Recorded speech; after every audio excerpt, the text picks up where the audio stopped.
Introduction. This is a pool table.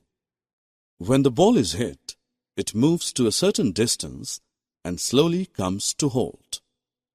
How and why does this happen? Let's start the lesson and find answers to such questions.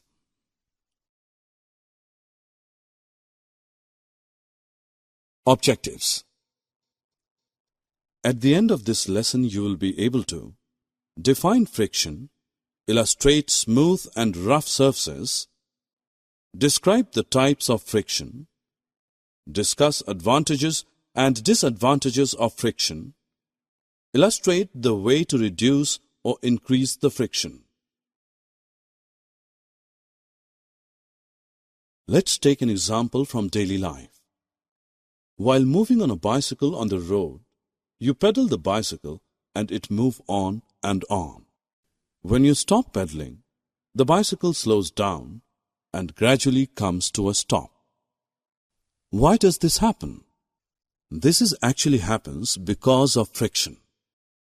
Friction is a force that is created whenever two surfaces move or try to move across each other. Friction always opposes the motion or attempted motion of one surface across another surface. The force which resists the motion of a body while moving on a surface is called friction. Friction is dependent on the texture of both surfaces. Friction is also dependent on the amount of contact force pushing the two surfaces together.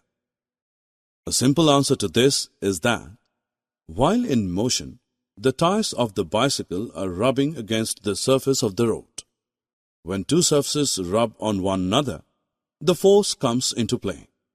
This force acts in the direction opposite to the direction of motion. Thus, it slows down the motion and finally brings the moving object to a stop. In figure, a ball is rolled on smooth surface and another similar ball on rough surface. As you see here that both the balls starts rolling on different surfaces with same speed, same force and at same time. But the ball which is rolling on smooth surface travels a larger distance than the ball rolling on rough surface.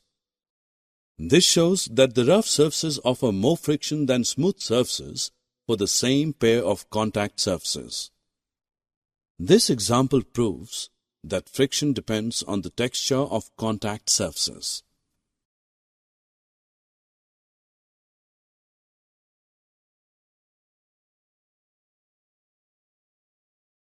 It is interesting to learn that friction depends on the amount of contact force pushing the two surfaces together. How? Let us find out. Here a man is trying to push a heavy box. The box is not moving.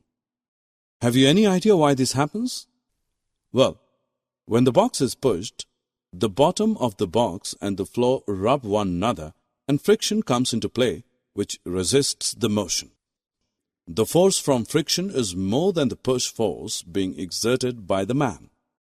The box will move only when a greater force than the force from friction is applied on the box.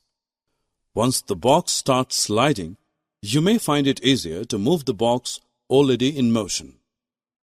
This example proves that friction depends on the amount of contact force pushing the two surfaces together.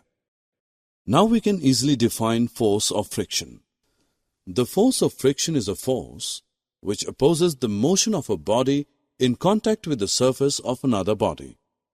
It acts on both the surfaces. Some surfaces are smooth and some are rough. Some are less rough and some are more rough. Even a smooth surface has some irregularities, roughness on it.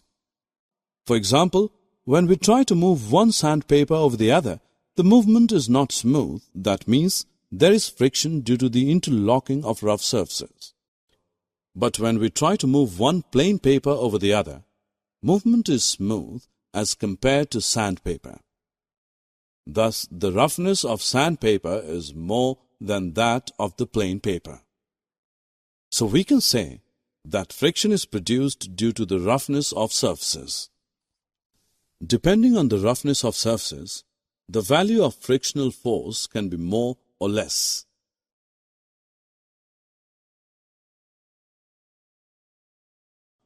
Summary. Let us summarize what we have learned. Friction is the force which resists the motion of a body while moving on a surface. Force of friction is a force which opposes the motion of a body in contact with the surface of another body. Force of friction depends on the texture of surface and the amount of contact force.